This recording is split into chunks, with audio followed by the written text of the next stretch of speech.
What is up, everybody? Welcome to the live, and hope everybody had a good Thanksgiving, eating plenty of turkey and mashed potatoes and all the good stuff. Hope that you all did. Ours was good. Ours was good. Got to see the kids and grandkids, which was awesome, and got to just spend a little time with them, which was nice. And right now we're getting blasted with snow, but I am thankfully safely here inside my house. I don't envy anybody that's got to be out in this crap because it looks pretty nasty out there. I hope you guys are safe and sound. Let's see who we got in the house today. We got Pitbull Mama thanking or mentioning the thumbnail, which I did have fun with that thumbnail of the two kids using AI for that. And I came up with a t-shirt that I just threw up today. If you didn't get a chance to see that, go check that out. It's cool. Let's see who else we got here. Of course, Donna Lembo. Donna also likes the thumbnail, which is awesome. Of course, Donna is the captain of the Mayhem Squad and one of our moderators here, our main moderator. And we got misleading evidence. She's in here. We got Voice of Astrology. Karis is posted something about a video I'm not familiar with. So maybe when we get into the true crime discussion, we can take a look at that. I'm not familiar with this case at all, so I'm kind of curious. We'll have to check that out. So thank you, Karis, for that. And looks like that's and misleading evidence said she had that song in her head from last time. Yeah, that's a good one. I like the way that one turned out. I've been meaning to update it, but I do like it. But with AI, it's endless what I can do. So I'll keep throwing those together for you if you guys dig them.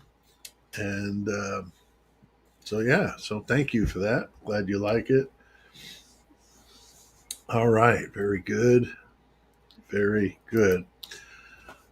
Okay, does anybody want to talk about how their Thanksgiving was? Anybody do anything different?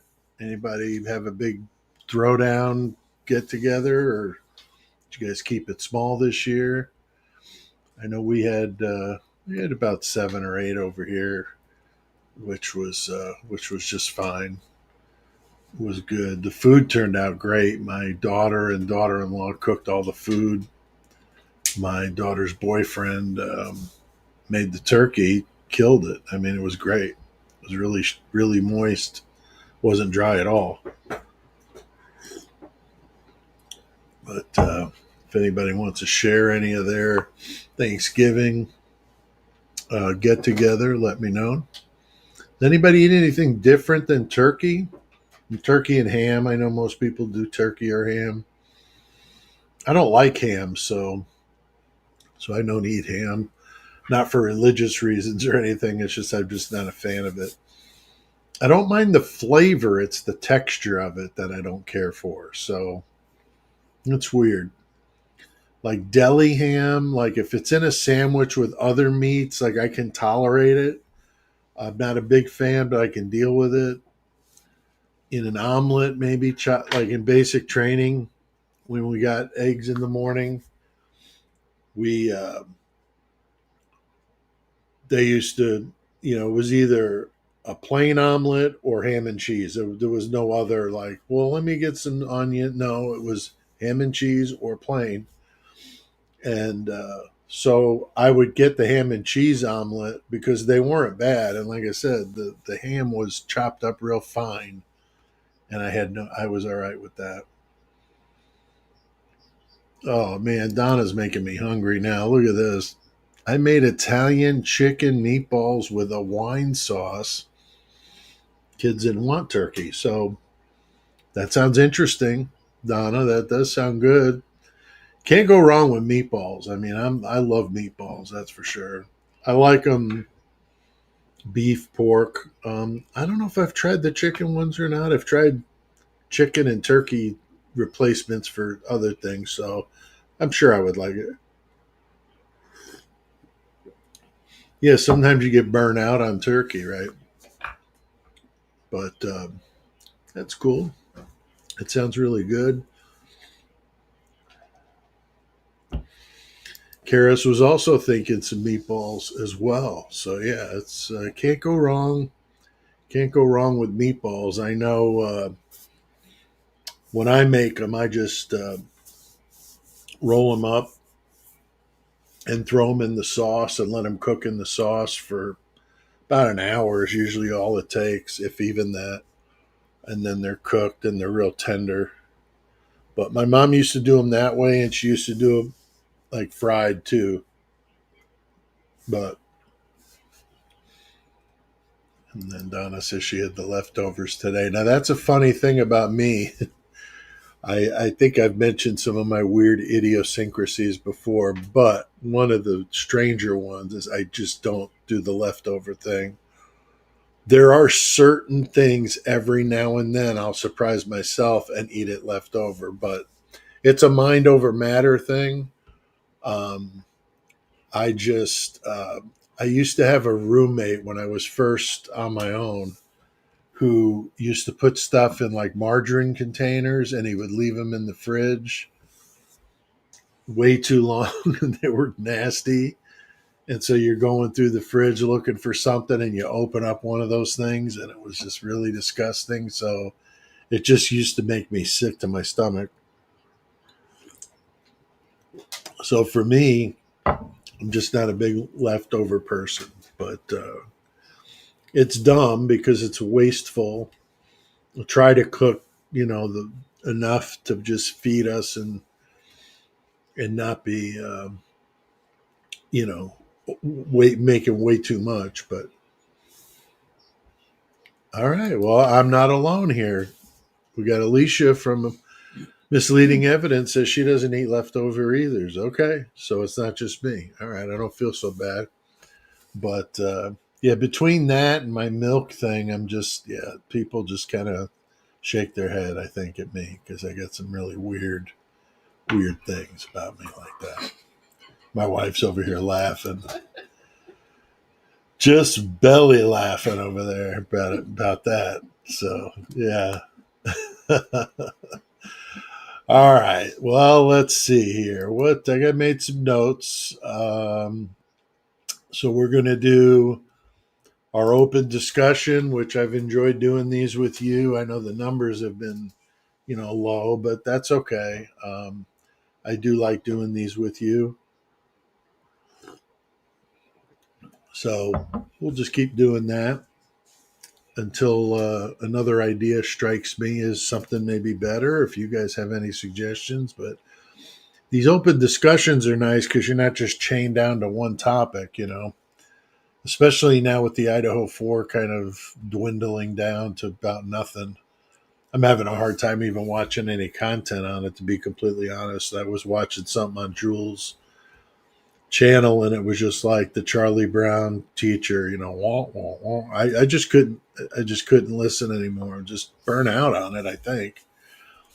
I just I think it's just more frustration, like how much time did we invest in this case and then to have it end like the way it's ended, it's just kind of sickening, and such a waste of time.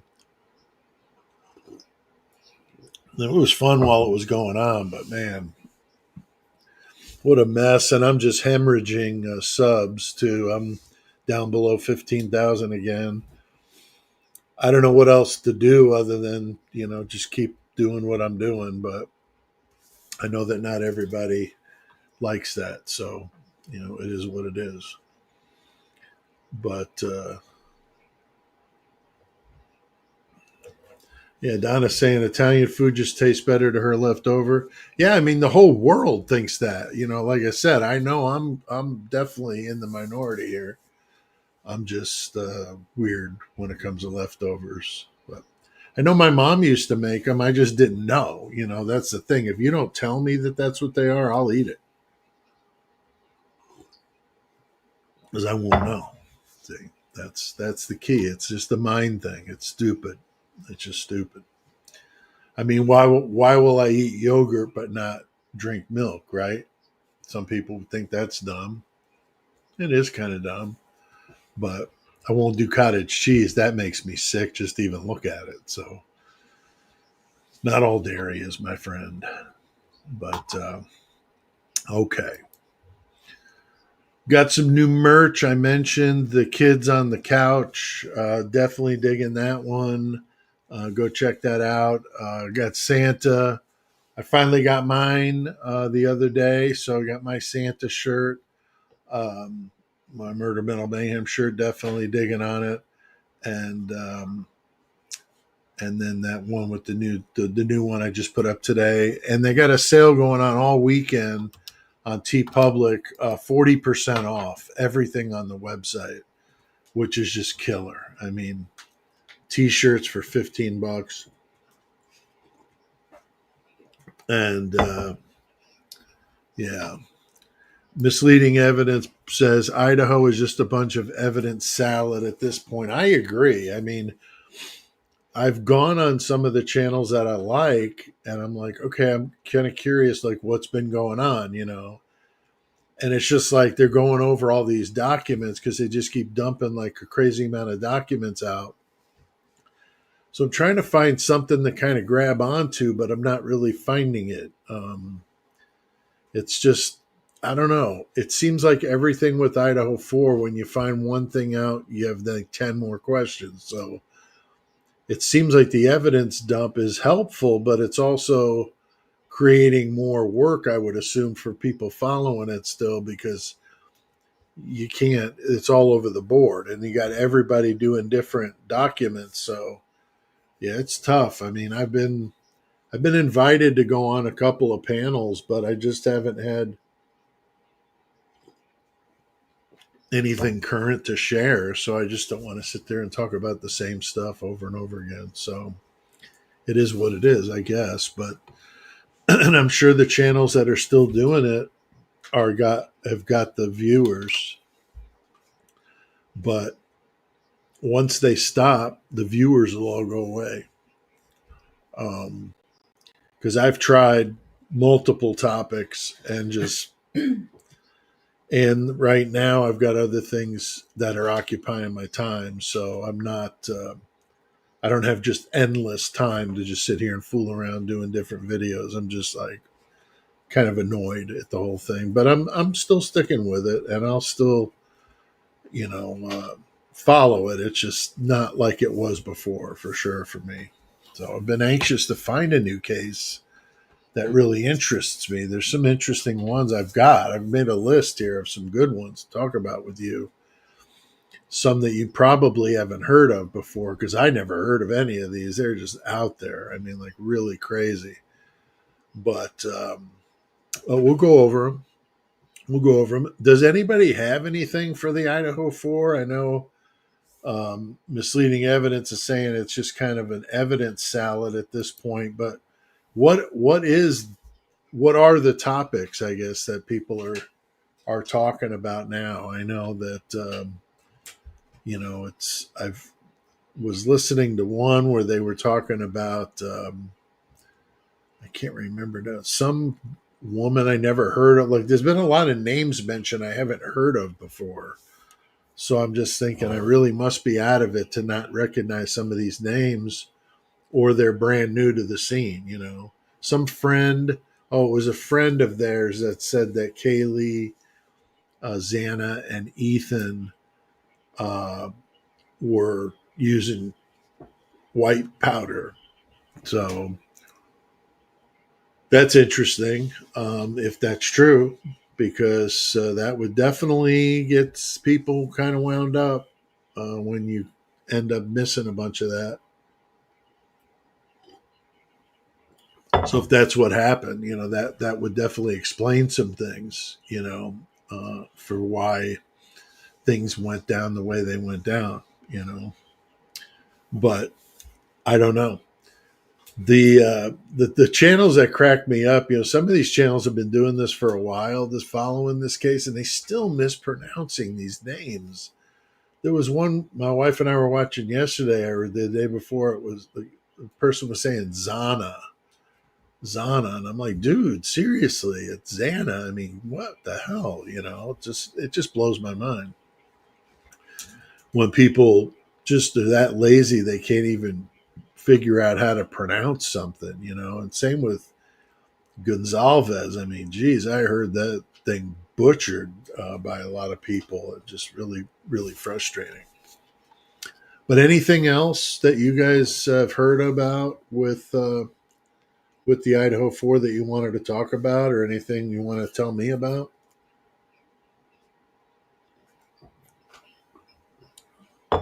So I don't know what's going to come of that. So, oh, there's Catherine S. has joined the chat. Good to see you, Catherine. Good to see you. Yeah, we were just talking, Catherine, about the Idaho 4 and just kind of the lack of anything really worth talking about. But I know you always have good suggestions. Is there anything that you've been following with it that you wanted to share, or anybody, um, you know, anything that you wanted to bring up in regard to that before we move on? I've got some other stories that I wanted to go over with you guys that are just kind of crazy. I mean, what an insane world that we live in, that's for sure. Oh, yeah. What's up, AR? Yeah, actually, I have that on my list to talk about. That Brian doesn't like bananas. He likes bananas, AR. He doesn't like the type of bananas they're giving him. So it's like so random. It's like, dude, really? I mean, I guess when you got nothing to do all day, you just write complaint after complaint. I mean, he sounds like he's been just driving them nuts over there. And I'm thinking that's just not going to bode well for corrections officers treating you right and people not busting your balls all the time, because I think that would just drive them crazy. But yeah, I did see that about the bananas. That's funny. Yeah, he's been complaining a lot about the food, I guess, but who doesn't, you know? Because the last time I taught in a prison was probably 15 years ago, and the food was horrendous. The first time I taught in the prison, the food wasn't that bad, so there was a noticeable change from the last time I was there to the time after that. But it was almost inedible. It was really bad, and I was eating with the guards. So let's see. Misleading evidence says, "Did you hear about Devin Michaels? She decapitated her ex, but that's not the only crazy thing about the case." That sounds interesting. I don't know um, anything about that one. That's not one on my list, but that sounds like a good one to talk about. I just don't know. I'm gonna make a note of it here on my phone so that I can look it up later, because that sounds like something that I would definitely be interested in. Let's see, Devin Michaels. Okay.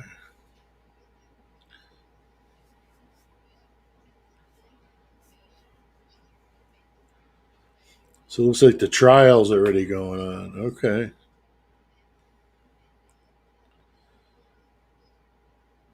Oh, she's a former porn star. Love triangle beheading. Wow. They come up with these interesting names of these trials. The love beheading something trial. Wow.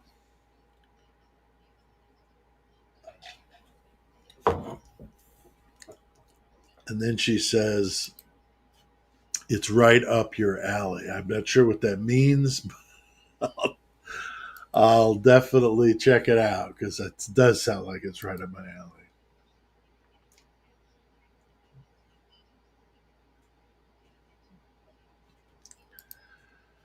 So AR says he ate at the chow hall maybe twice. Commissary saved him. Yeah, for sure. I mean, I'd rather eat the commissary too. It was really bad. But I was there for a week, and the prison was in a town where it was pretty removed from everything else. So the first day I was there, I went to go eat somewhere, but I barely made it back in time because I had to go through the Sally Port both times because I was in a big van, and so I knew that wasn't the way that I knew that was the way that you know was the only way was to eat with them, and so yeah, it was crappy food for sure. So she was just found guilty apparently. And how the hell do you cut someone's head off? I don't know. I mean, that does not sound like a thing that I would like to even be a part of for sure. But yeah, that does not sound good at all. So I'm glad that AR is here. Boy, if anybody hasn't seen his new series, he's doing Walking Amongst the Killers. Really good stuff about the baseline killers in Phoenix and his interaction with them in the jail. There were two of them, one on each side of him, which is crazy. Uh, really good stuff. So if you're interested in that case, and even if you're not familiar with the case, you will be interested in it if you go check out what he's doing because he talks about like when they got arrested and he was at this same apartment complex. I mean, it's pretty interesting stuff. So go check out A.R. Hayes' Convict's Thoughts for that because that's good stuff. But let's see what else here. Oh, the serial killer story hour is going to be good on Tuesday. That's December 2nd at 7 o'clock Central. I'm going to go over the disturbing case of Ivan Milat. If you're not familiar with this dude, wow. The Australian serial killer, he killed 7, assaulted, tortured, murdered backpackers. So young people with backpacks hiking through this forest that he lived near, this Belanglo State Forest, and he did some gnarly stuff. And we're going to go over that on Tuesday. That'll be a good one to go over with you because there's a lot of great true crime content from Australia, and I know we have some Australian viewers, so give them a case there. We did the UK here recently. I like to bounce around a little bit. Thinking about maybe going into Asia for the next case. You know, not sure yet who, but thinking about maybe going to the Asian continent to go over some. To go over some. There's some good ones there, um, but we'll talk about that. But Ivan Milat on Tuesday, so go check that out if you're interested in that one. And if you don't mind, like, subscribe, and comment. And some people like to hype the videos. That's a new thing here on YouTube. So if you want to hype it, you can do that. And I am wearing my prosthetic again today, so trying to wear it more. The people at the VA just upped the ante on how much I'm supposed to wear it and stand in it and all that. So I'm wearing it now, and I'll be doing some standing here when we get done. So the first case I wanted to go over with you is a case that I'm sure most of you have probably heard of. Kara says, "Hi, Vinny." Yeah, that's the prosthetic, is Vinny. Um, the the case of the guy on the train in Chicago that lit that woman on fire. I mean, what an awful, awful situation. I'm going to share this with you.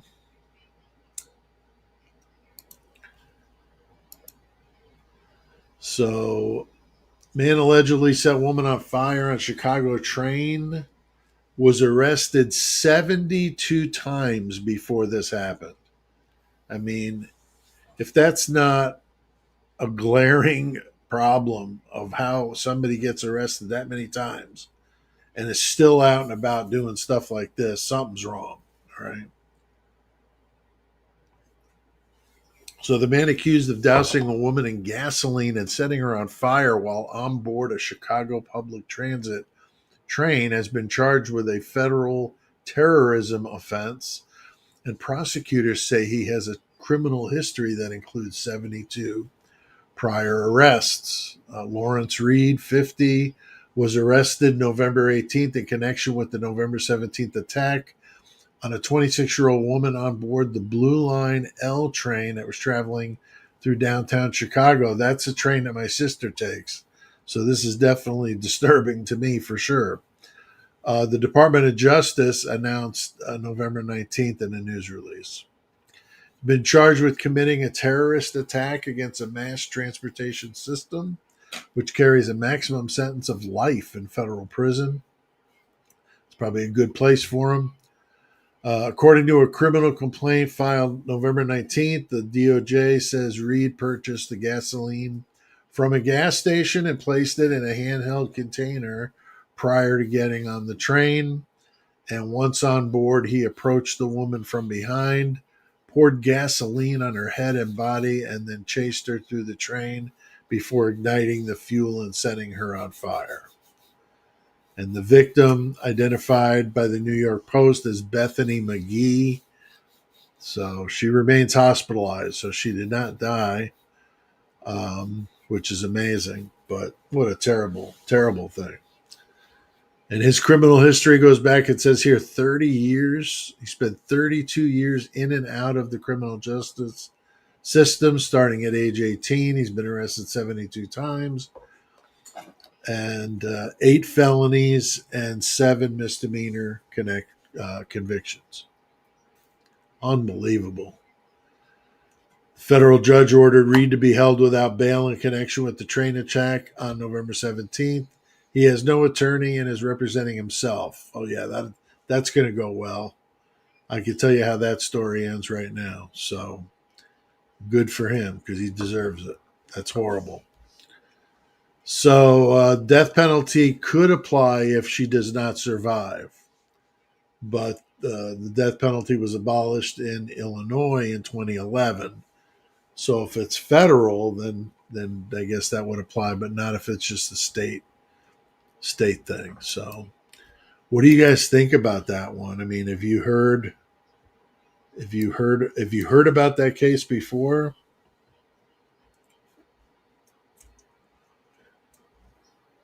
It's uh it's unbelievable. I mean, these stories that we hear about, from people that are out doing things that are just heinous, I don't understand it. I guess I picked a good time to be kind of homebound, I guess, cuz it's crazy. Let's see here. Catherine says, I don't know if it was part of the evidence. I believe that a photo came from a body cam video, but I'm not positive. I've been working so much. I'm behind in so much stuff. Yeah, I understand that. So, Catherine's asking about the David case. I'm not familiar about that one. His missing 14-year-old girlfriend was found in the trunk of his abandoned Tesla. That's interesting. Yeah, I'm not familiar with that one. I'll have to check that one out too. But it does sound weird. And Donna's saying that there's no arrest yet, so there must not be something tying. But I don't know. She's in his trunk, so I don't know how that's not getting him arrested. But maybe they're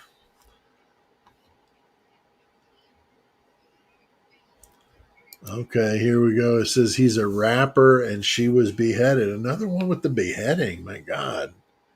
What is going on? I'm going to put this one in my phone too. So I think that unbelievable.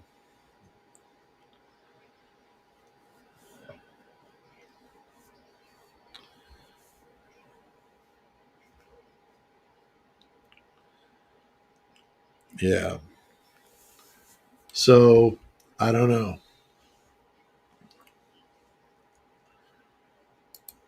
Donna says, Pete, your Thanksgiving story is heinous more than halfway through it. Yeah, it's pretty brutal.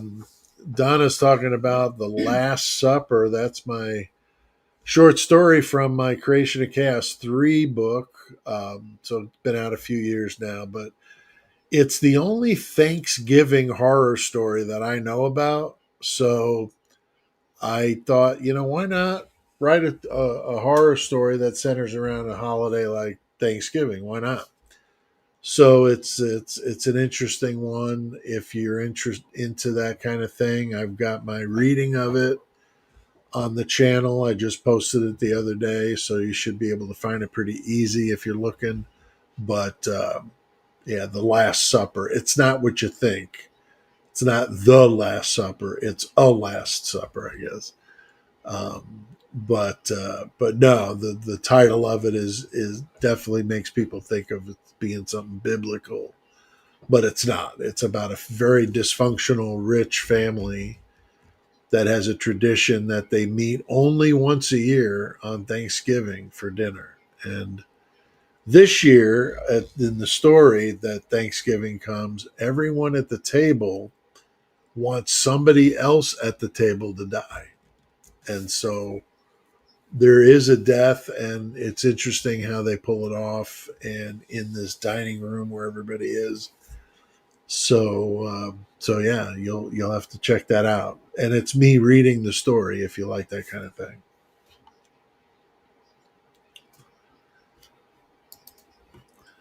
Oh, the fence part, yeah, it's pretty sick. Yeah, it's a messed up story for sure, but it's a Thanksgiving story. So you gather the family around and read it, by candlelight, and then you probably have people run into the door. So if you want to get your company to leave, you could play the story and freak them out and make them run away. So they might not ever come back, but and here we got Cole Harton says the only other case I'm following is the Brian Walsh case in Massachusetts. And is that, I'm assuming that's the America's Most Wanted Brian um, Walsh, that case, if I'm assuming that that's correct. I know that years ago they said it was Ottis Toole, but I don't believe it. I don't think he did it, but I haven't really studied it. But I know that came up when I covered, the Ottis Toole, Henry Lee Lucas and Ottis Toole were like peas in a pod and roamed the countryside killing people, but there were a lot of crimes they admitted to, especially Henry, that they didn't do. And so I'm thinking that this could be that, but I don't know. I'm not sure. Well, Donna's very nice here. Says Pete is a great storyteller. Thank you. I like telling stories. I was trying to get my granddaughter to sit still for a minute the other day because I wanted to tell her my Three Little Pigs rendition because I do the Three Little Pigs like nobody else does the Three Little Pigs. I mean, I got sound effects and noises and stuff, and then the kids that listen. The first few times I just let them listen, and they get a kick out of me doing all these noises and stuff. But then as they become more comfortable with the story, then I have them helping me tell it with the noises and the sound effects and stuff, and it's a lot of fun. And I've enjoyed it with all the grandkids. This now my third one, Scarlett. She's only 3, so she's very spoiled, and she's definitely got me wrapped around her little finger. But she's a little doll, and so she's been hearing it, but and she likes to do the sound effects, the knocking on the door and the chinny chin chin and all that stuff. So it's a lot of fun. It's a lot of fun. All right, so okay, so this David has got some kind of weird I guess that's what that is. It's like a weird like way you're spelling it, or I can't quite figure out what that is. But he's from California. So is Ashley Buzzard. Her 9-year-old daughter has been missing for 2 months. No arrests in either case. So yeah, interesting, interesting. But but yeah, there's no shortage of true crime cases. Like I said, I searched right before I was eating my lunch and going over stuff before we did this, and I was just like, what the heck? So I got another one for you. I got the headline: Man kills coworker with a sledgehammer because he didn't like her. Wow. Okay, I don't know much about this one. I'm going to share this one with you. Let's see. I think this is it. Yeah, this is it. Man allegedly killed female coworker with a sledgehammer because he didn't like her. What in the world? In Minnesota, all right, up in the frozen tundra of Minnesota, man has been arrested and charged after allegedly killing a female coworker with a sledgehammer because he disliked her. Authorities were called to Advanced Process Technologies at around 6 a.m. November 11th after Amber Check, at age 20, was discovered at her workstation with a severe head trauma. The Wright County Sheriff's Office said in a statement, Check was pronounced dead at the scene despite her first responders' attempts to save her. Wow. She died from an assault with a blunt force object by a male coworker, and deputies took the suspect, David Bruce DeLong, 40, into custody, and he was charged with second-degree murder. Wright County Attorney Brian Lutz said in a statement that he might consider a charge of first-degree premeditated murder, according to KARE. And court documents obtained by KARE say that surveillance footage allegedly shows DeLong approaching Check's workstation, striking her with a sledgehammer, then hitting her 4 more times before she fell to the ground. Wow, that is awful. The sledgehammer belonged to another employee, and DeLong allegedly told him, I hit her with your hammer. She's by your toolbox. She is gone. Wow. After being informed of his rights, DeLong allegedly told officers he had intended to kill Check because he did not like her and that he had planned the attack ahead of time. So not a good thing. That's why lawyers tell you to shut the hell up, because now he's got the premeditated part pretty much admitted to. Wright County Sheriff's Office says the investigation is ongoing, and DeLong is scheduled to appear in court. It says November 24th, so this already happened, but I'm not sure. This was the most recent thing I found. But wow, what in the heck?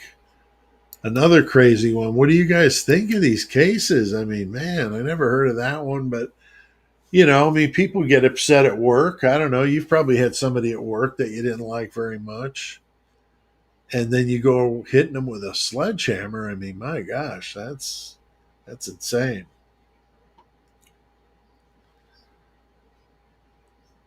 Oh, here's Juan Molina. What's up, Juan?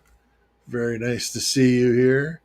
That David guy supposedly has songs out that detail the killing of his girlfriend they found in the Tesla. Oh yeah, I'm definitely gonna have to dig into this one. It sounds pretty wild. Sounds pretty wild.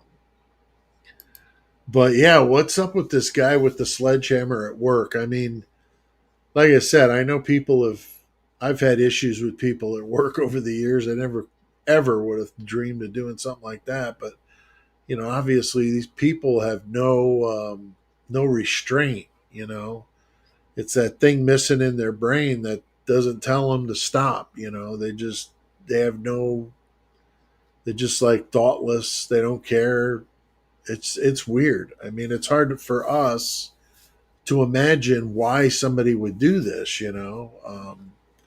Like Kara said earlier. I mean, how do you even go about cutting somebody's head off? My God. But there's just it's just a sick world, and I think people are very desensitized, which is part of the problem. I think, you know. So, but yeah, I think this David case maybe I will do some research on this week, and then next weekend when we do our live, I'll have a little more information. We can bat it around. So if you guys are interested in it, you could dig into it too, and then we could kind of come together next weekend, probably Saturday. I'm going to try to do these on Saturdays, but if Saturday doesn't work out because of personal stuff, then I'll do it Sunday. But I'm going to try to make it a point to do them on Saturdays. So Sunday's just kind of a total chill day. So, all right. So yeah, I don't know. I mean, it's to think of somebody hitting somebody over the head in a sledgehammer. I mean, now there's different size sledgehammers, so I don't know what size. 10 pound, 20 pound. I mean, they make some, like The Shining. The book at least the the instead of an axe, it was like a big mallet. That he was running around with, but that kind of stuff. I mean, that's just bludgeoning. I mean, just really savage to do that. So I don't know what tripped this guy's trigger, but something did, making him go, doing that kind of thing. So, anybody ever have anybody at work that really pissed them off where they almost came close to doing something crazy? I mean, anybody? Oh, what's up, Richard? Richard's here. Very good. Very good. Good to see you. That's okay. Busy weekends are good. That's okay. It's been a good Thanksgiving. Right now, getting blasted with snow here in the Midwest, getting hammered. But I'm like right in a band that could get about 9 inches of snow, which for us is pretty significant. I know I've got a friend up in Canada that laughs at me when I tell him stuff like that, because up there it's feet of snow. It's crazy. But I'm not that big on snow. If I didn't have to drive or anything in it, like now, I don't really it doesn't really bother me that it's out there. It's just that um, don't have to drive in it. That's what I always hated, because I used to drive a lot for work and always out in this crap, and really.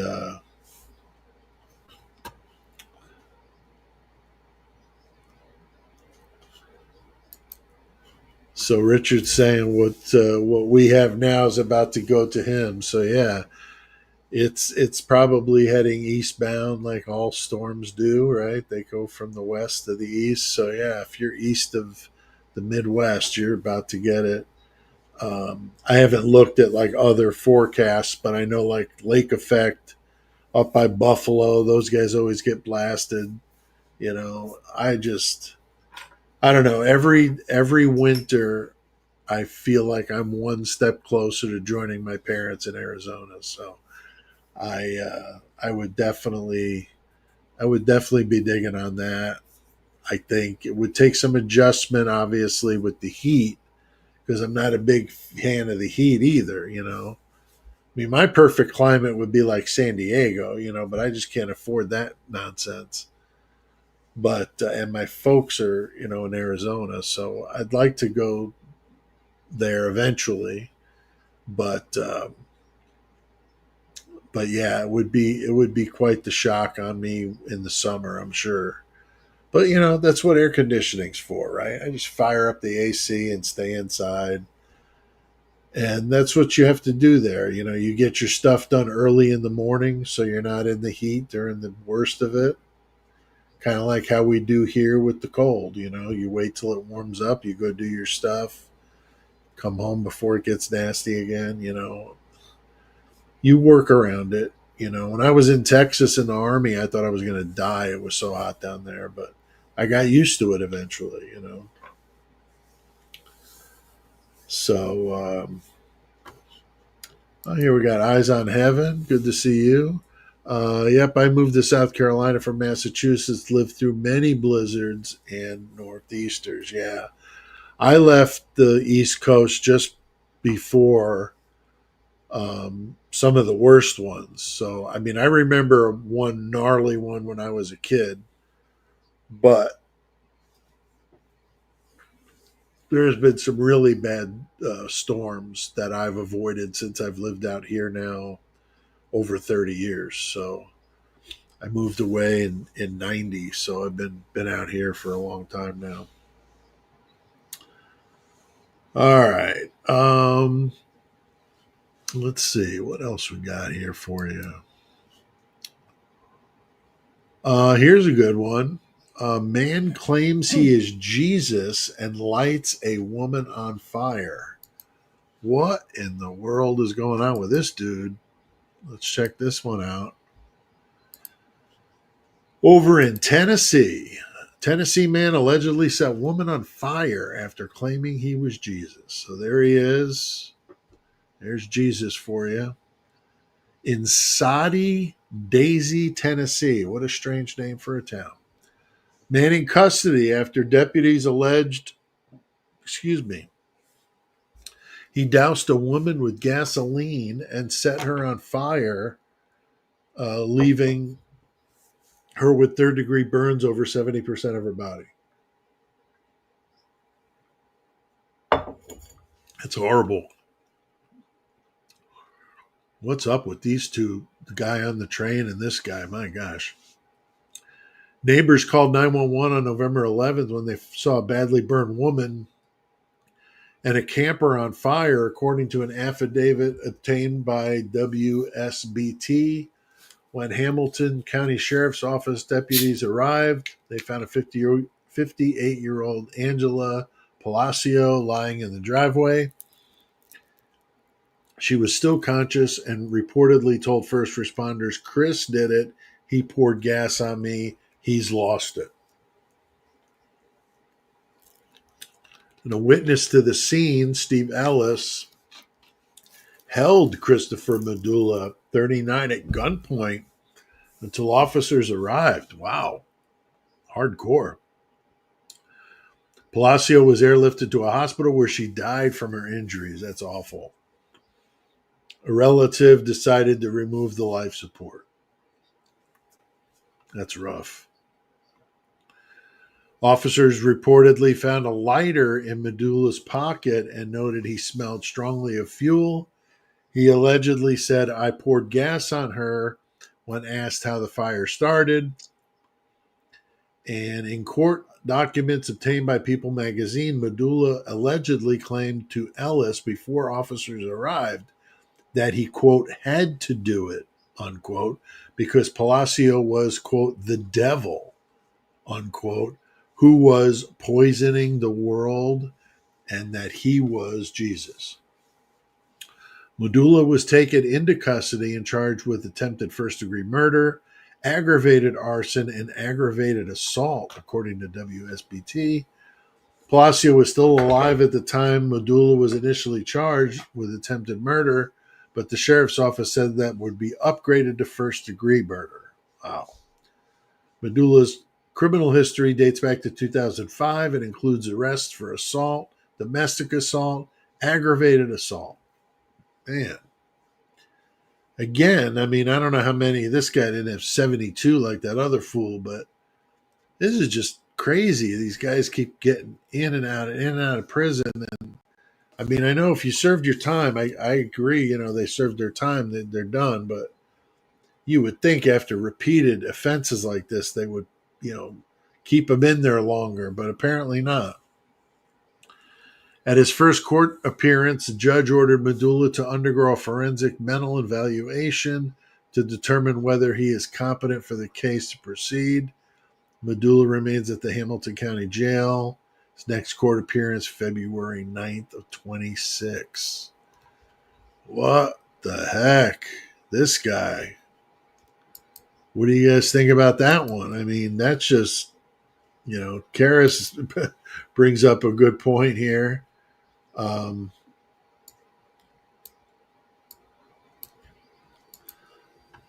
they're all mentally ill, because of drugs. I would probably agree with you. With most of these cases with guys like this, a lot of them are homeless and are homeless because of their drug addiction, and they just can't get it together. And it's sad. It really is sad. And I don't know what the answer is. I mean, you can't just keep locking them up, because if the time, if there's not enough, the judges could charge them or sentence them beyond a certain number of years. I mean, there's only so much that they can do. So it's messed up. And then Richard says, isn't setting someone on fire intent to kill similar to international torture laws? You would think. I mean, you would think that that would be intending to kill them, because you're lighting people on fire doesn't normally end in any other way. But no, I get why you're doing the typos. I get it. I get it. I try to be careful on here, but to some point, it's like, you know what?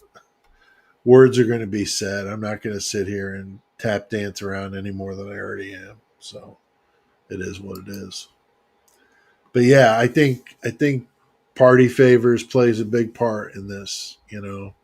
It's so unfortunate. The fentanyl crisis and all of this. These people getting hooked on those substances, and like we found in the Idaho 4. I mean, overdose death.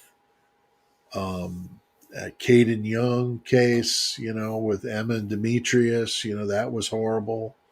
What they did to him, and then they end up just walking.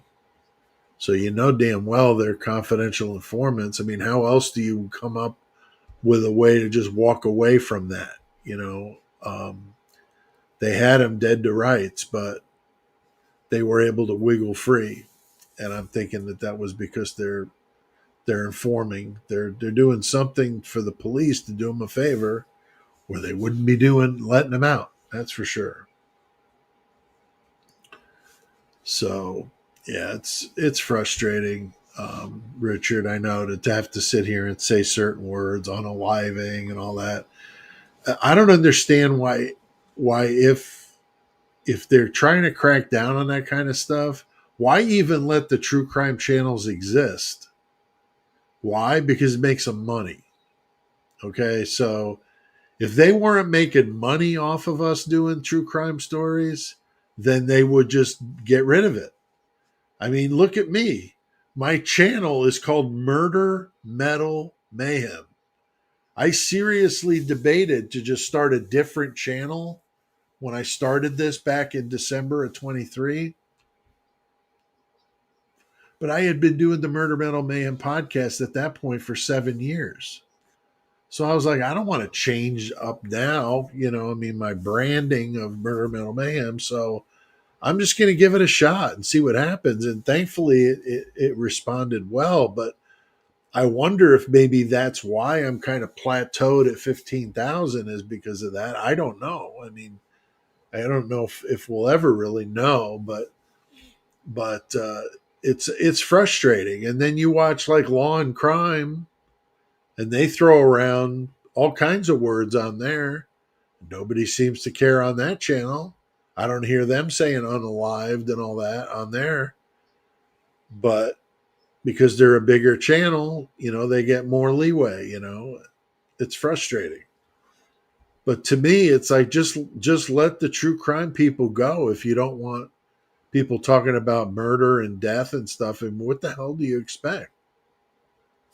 It's ridiculous. Kara says, "May it never be changed to unalived metal and mayhem." Yeah, that would be awful, wouldn't it? That would be awful. That would be awful. We'd have to change mayhem to something else too, like I don't know. I have to think of a phrase or another word, but unalived metal and mayhem. Yeah, that's awful. That's awful.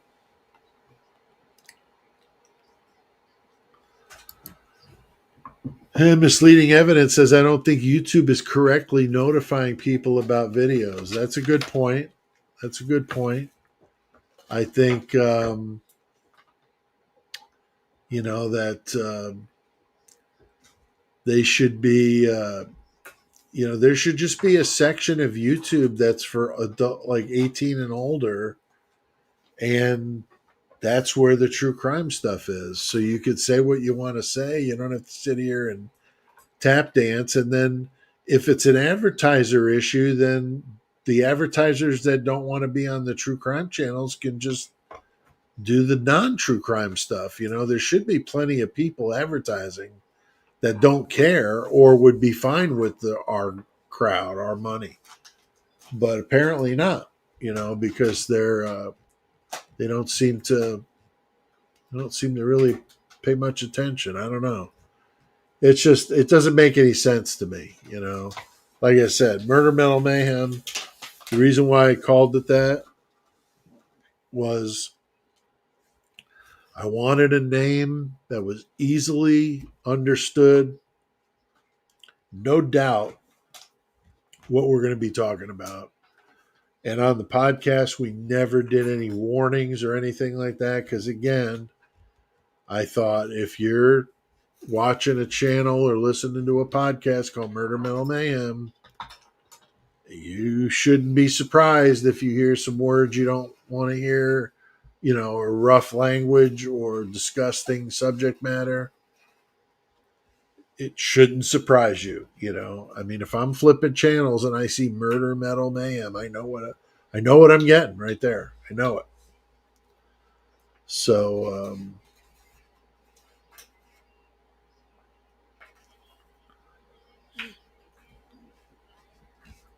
looking at some of the comments here. Yeah, I mean, you say when you're uploading a video whether it's for kids or not. That doesn't mean it's an adult only. It's just that you didn't gear it for kids. So there's a few things we have to check box and stuff when we upload content, but to me that it could be done a different way. I think if it wasn't for the money they're making off the true crime stuff, they would probably just get rid of us all. Because that's kind of how it feels. But I'm shocked I've gotten as far as I have with the name of the channel the way it is. But fine with it.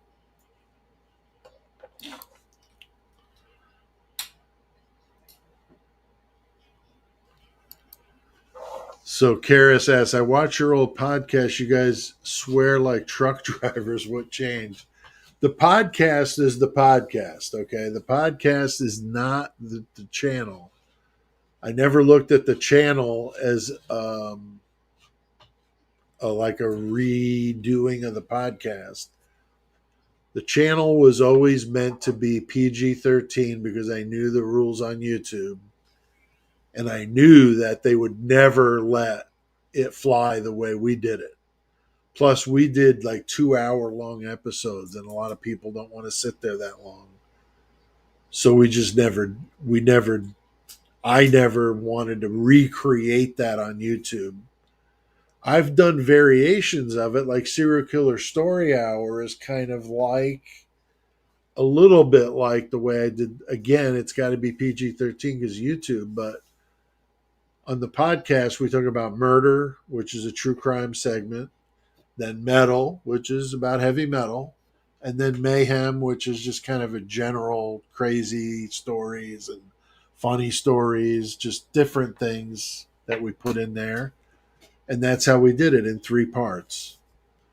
But the Serial Killer Story Hour is kind of like the murder segment, but toned way down because I can't talk about a lot of the stuff that we did.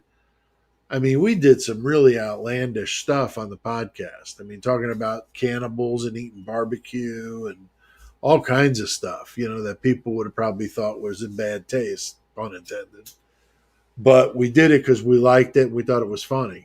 But yeah, it's totally different than the channel. That's why I always tell people, if you like that kind of stuff, then go for it. There's a lot of episodes, but that you could go back and listen to. But the language is rough, and the it's not kid friendly at all.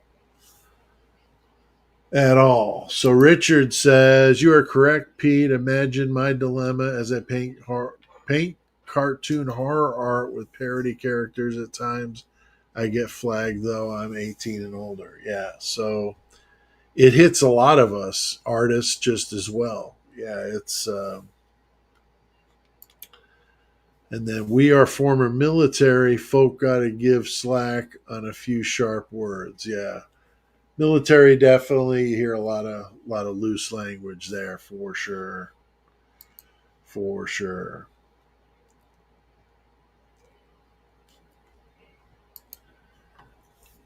And Donna says, "I think the podcast has different rules."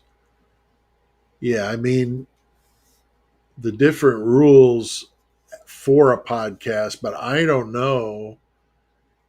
I haven't had any problems with uploading my podcasts to the YouTube channel.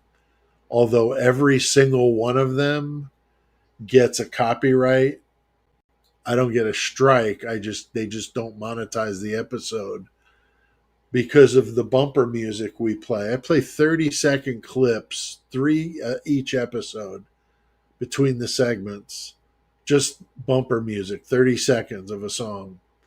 I always heard that if you played 30 seconds or less, you're good. No, not according to YouTube, you're not. Because once they started charging creators to use their music, then they started cracking down when you used anybody else and you weren't part of their deal.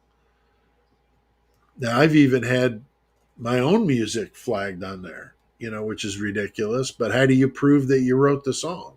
You know, um, and it got to the point where I was just, sick of it. So, if I ever was to redo and do a podcast, I wouldn't put any music on there that I didn't write myself, like with AI, so that this way I don't have to worry about it.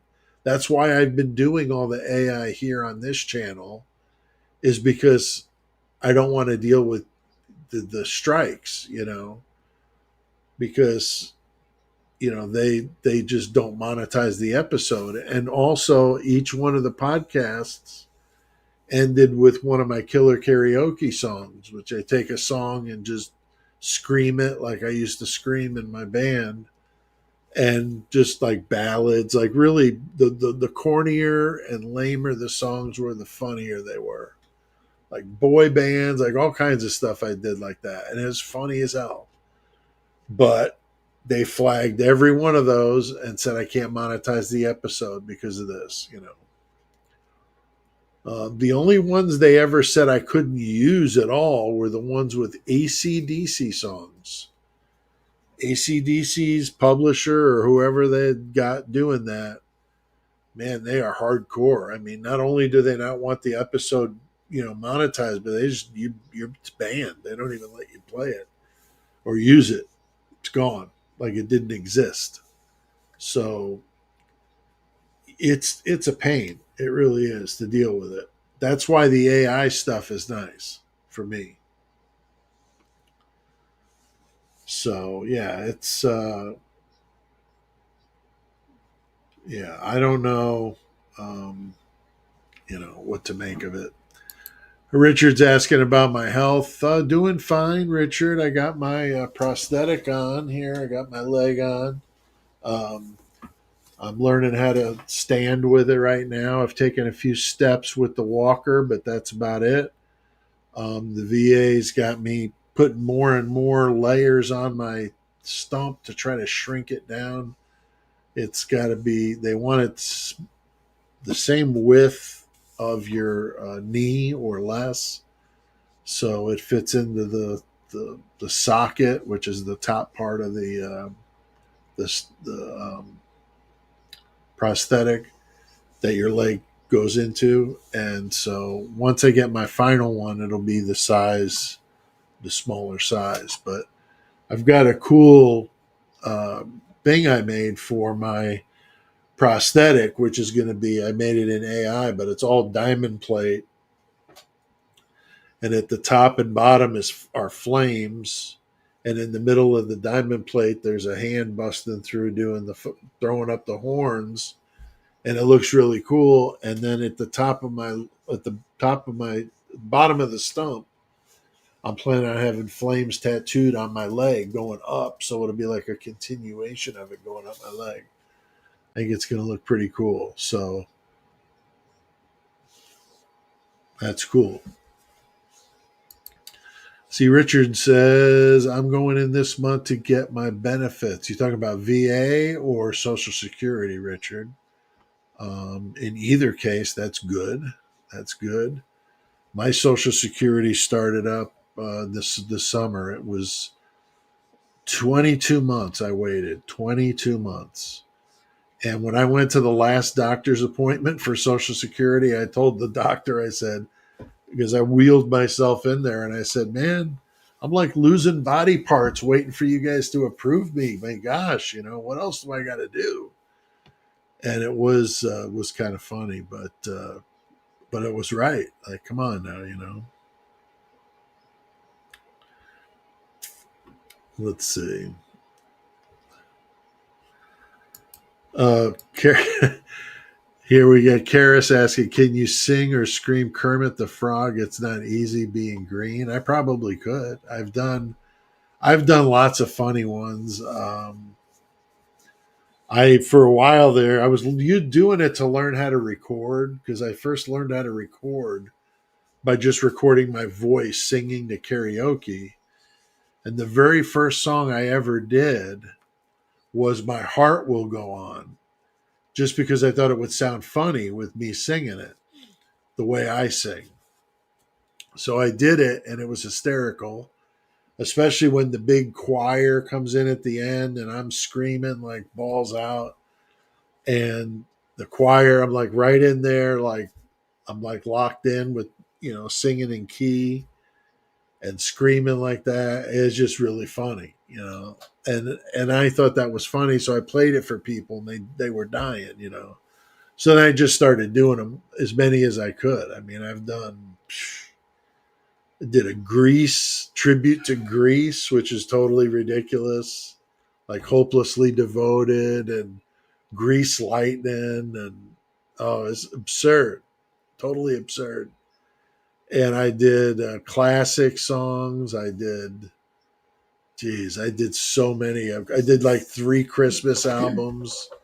Did Frosty the Snowman and all of them. Yeah, I mean, I did a ton of them, probably 100 of them. And then when we started doing the podcast, I was using them at the end of the episode. So if you want to hear what they sound like, listen to a Murder Metal Mayhem podcast and go all the way to the end.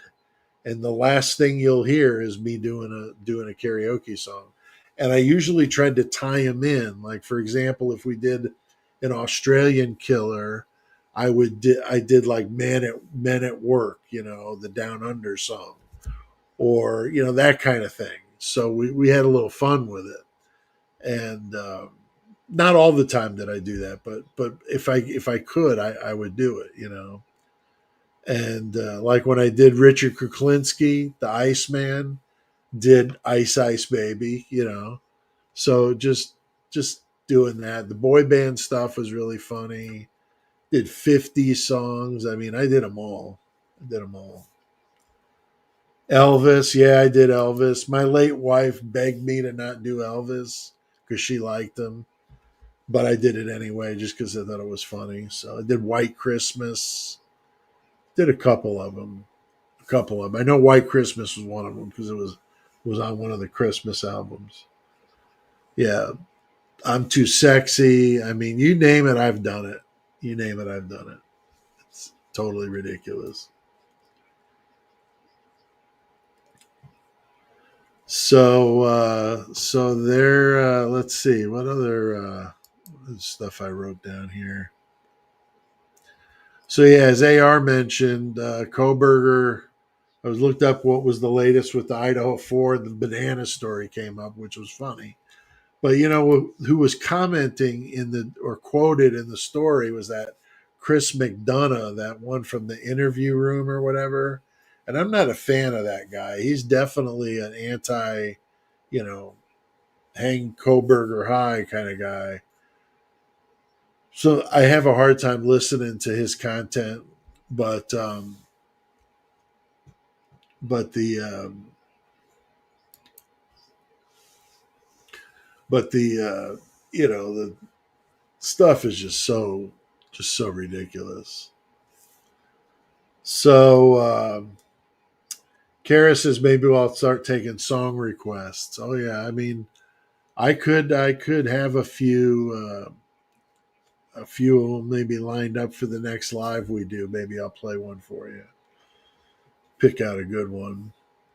Um, I've got so many of them to choose from. It's really ridiculous. Let's see. Richard says, I love your humor. Listen to a few. My issue is I can't listen or watch too much material because I get inspired and possibly sidetracked. Yeah, I get it. I get it. Yeah, I like doing the karaoke ones. They're always funny. Um, and that's actually how I've kept my voice fairly in shape since I've stopped singing in 2016 with Low 12. When Low 12 decided to call it quits after 18 years, then I wasn't singing, obviously. So I did a couple of guest spots on albums for friends of mine, but I was doing the karaoke stuff to at least stay somewhat fresh in case somebody wanted me to do something. But but now it's been, oh geez, next year will be 10 years, which is crazy that we've been done. Doesn't seem like that long ago, but then other times it feels like it's been like a lifetime ago. It's really weird.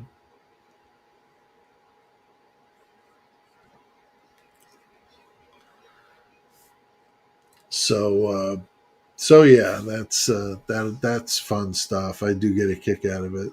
Maybe some Christmas songs with it being December. um I could maybe do a medley maybe on the channel. It won't get any views. I mean, even any of the stuff I do that's not Idaho 4 doesn't get any views. But like I said, I've said several times already with you guys, I don't do this for the money because there's no money to be made right now for me doing this. So I just do it because it's fun and I like it. And that's the only reason I do it. So really, it can't get much more pure than that. You know what I mean? I'm not doing it for any zero. I mean, I'm making less than $100 a month doing this. Um, I think the last payment I got was like two something, and they just keep going down and down and down. And yeah, now it's right around $100. And so, and most of that's from just past videos, a little bit from super chats, and the memberships. But and that pays the bills because StreamYard's not free. StreamYard's like $50 a month. So just using this software to do these lives and stuff, I got to pay for that. And then my domain, my website, which needs to be updated in a bad way, um, I pay for that. And a Microsoft Outlook 360 and all that, I pay for that. So there's a lot of things I pay for that if there wasn't some money coming in, it would be costing me money a month. Right around now, it's about a break even. So that's about that's about as good as it's going to get. So I did have a few stickers. If anybody's interested, I got some of these round Murder Metal Mayhem stickers. If you're interested with the barbed wire logo, I'll give three of them away. But I've got a question for you. It's pretty easy. But if you're in the U.S., you can enter the contest, and all you got to do is comment in the chat. I'm going to take the first three that I see with the right answer. So be ready to drop it into the chat. If you're in the U.S. and you want one of these stickers, I'll send you a couple of them. because I've got a pretty good stack of them here. I'll send you a couple of these. Um, but see if you can get the answer to this question. It's pretty easy. All right. Ronald DeFeo murdered his parents and four siblings with a rifle in 1974 in New York. What what was inspired by those crimes in New York that happened in 1974? Give me the name of the book or the movie that was inspired by those DeFeo murders. That's an easy one if you've been following true crime for a while. But three. Richard wants to come on as a guest sometime. We should do that, man. We should do that. Okay, I see one right answer there. Shelley Klein, she's right. And two more. Carla, yes. Amityville Horror. Got one more.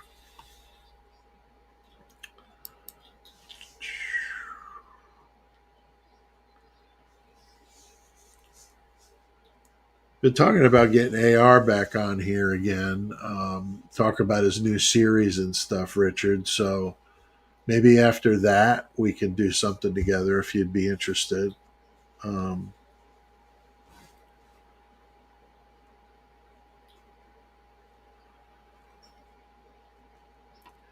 yeah, he's saying payday here for most people is Monday the 1st. Yeah, depending on how you get paid. Depending on how you get paid. All right, so I got Shelly Klein and Carla Grun. If you guys want to email me, Pete at murdermetalmayhem.com. In the subject line, put sticker or I want a sticker, and then give me your snail mail, and I'll drop a sticker in the mail to you. I do have one person that's was a little bit ago, so I do apologize. I'm not as fast at getting stuff out as I used to be, but I did forget about the person that did that. I keep them all. I try to save a group and then do a batch at a time. So rather than run into the post, because I can't go to the post office. That's the thing. I'd have to have somebody bring me there, So it's just easier for me to do them with groups of stuff. So you guys can email me and I'll send you a sticker. All right. Does anybody else have anything else they want to talk about here? Anybody have any true crime they want to get out of their system? Um, those DeFeo murders are pretty interesting. Of course, the Amityville Horror has been pretty much dismissed as a complete hoax. You had the Warrens involved with it, and those two are shysters from the get go. But but the murders actually were true. It's just that people used it to get this house infamous, and people would you know like anything, driving by it and driving people nuts on that lived next door, I'm sure, and all that. And it was a huge thing for a long time. But then it finally came out as a hoax, and everybody kind of stopped talking about it so much. But it's an interesting story, But that's what it is a story. But it's kind of dumb. I mean, see, if they'd have called me, I mean, I was only 7 at the time, but I still could have come up with a better story than the one they came up with. I think I could have come up with a better story at 7 years old. But one thing about my writing, I am done writing my book, At Death's Door. That's my story about my medical drama. And when I say that, what I mean is I'm done writing it because right now I'm getting ready to start learning the prosthetic and everything. And that'll be the final part of the book. So I can't write about that until it happens. Once I've learned how to walk on this, then I'll finish the book and then it's completely done. But until then, it could be a few months before I got this. Until then, I'm going to start writing fiction again. Very excited to write some fiction again, and I've got some really good short story ideas. Of one, I'm going to bring back a character of mine called the Man with Spots in a story I wrote back in the very beginning of my publishing days. Creation of Chaos 1. I entered a contest on the TNT network with the Man with Spots, almost won it, came in top 10 finalist out of 11,000 stories. I made it to the top 10. I was the only one in the top 10 that wasn't an author that wrote full time. I was just doing it part time on my own when I was still working. So that was in 2017, I think, was that happened. So yeah, so I always liked the character. So I'm gonna write a story about with him coming back into the mix, kind of blow the rust off it a little bit, because I haven't written fiction in a while. I've been writing nonfiction with this book I just finished. But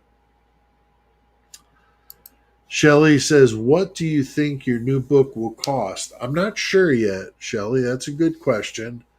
Most of my books on my website are about $15, so it's not going to be very much. It'll be a paperback.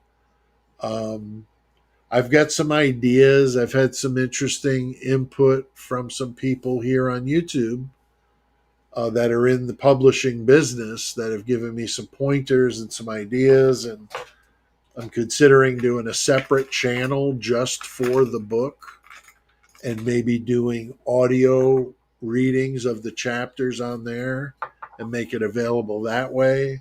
Some people like audiobooks more than physical.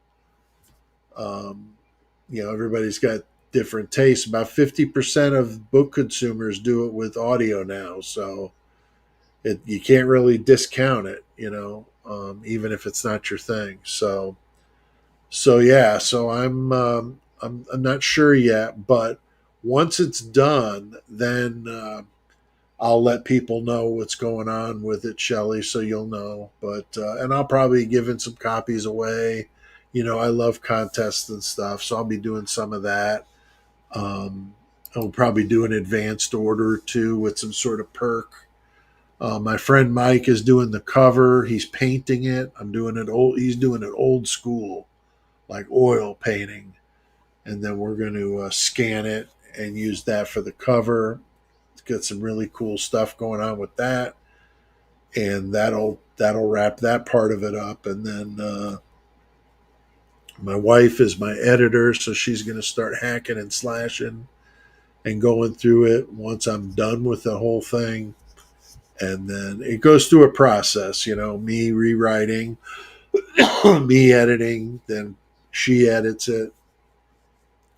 Of course, the beta readers, my wife, or I'm sorry, my mom and Donna Lembo have been my beta readers for this book, and they've been doing a very great job with that, giving me some heads up on what they think about this part or that part, or is this too wordy or not, and really helpful information.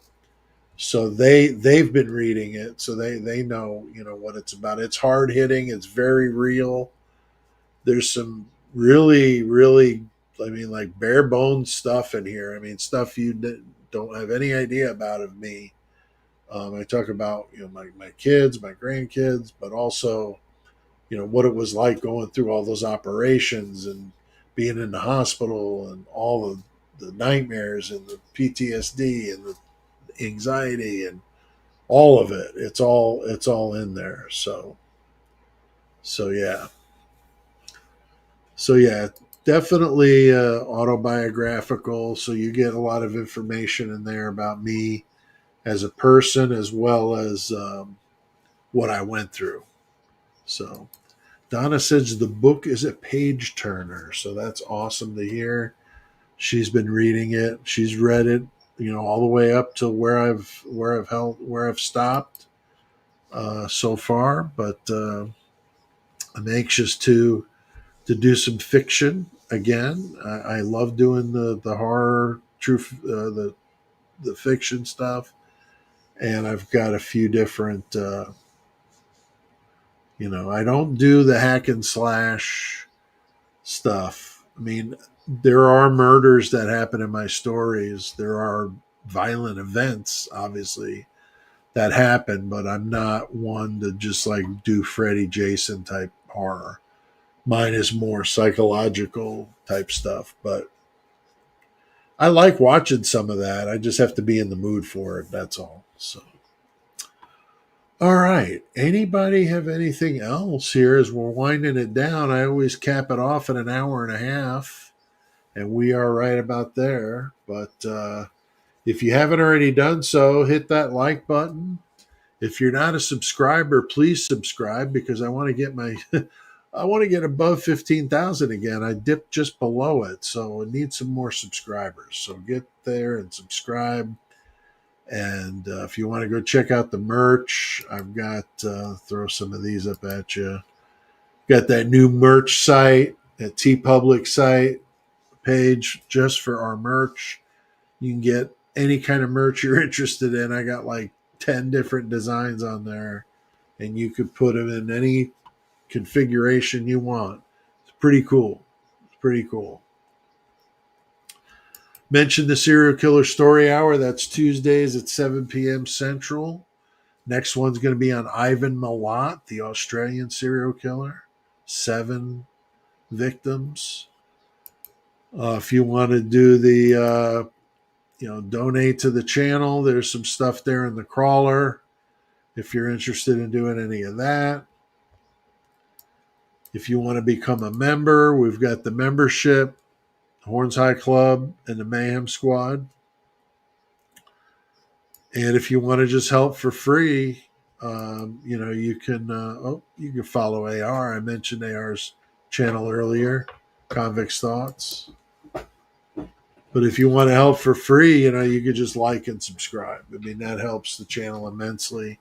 Drop in a comment, too, if you're watching on a replay. But those are all ways to help, and it doesn't cost anything. So, all right, guys. Well, that's all I got today. Definitely appreciate you guys, supporting the channel, watching the channel, doing what you do to, support what I'm doing and keeping it alive. Like I said, without the Idaho 4, the numbers are way down, but I'm still here. I'm still doing stuff. I'm just not as engaged as I was at that time, but that doesn't mean I won't become engaged if something else comes down the pike. So don't count me out. That's for sure. But it was good to see you guys. So Richard's asking about any lives on Tuesday, Wednesday after payday. I'll do another one next Saturday. That'll be the next live, or Serial Killer Story Hour. I do those live. That's Tuesday at 7. So if you're on the Serial Killer Story Hour, you can jump on there if you want, Richard. All right. Well, thank you guys very much, and have a good rest of your holiday weekend. And we'll see you next time. Take it easy.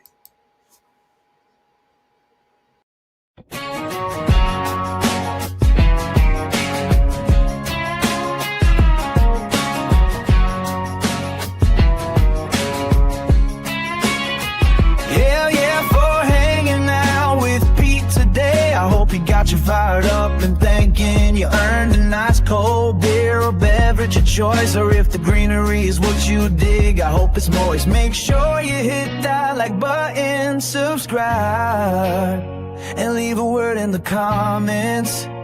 It helps the video grow. Hell yeah, tell your friends you rode with her middle man today. Spread the word like a case of the clap in a trailer park. We all know that hussy who can get the whole park stretch. And hell yeah, tell your friends you rode with Murder Metal May and today. Spread the word like a case of the clap in a trailer park. Like a case of crack in a trailer park.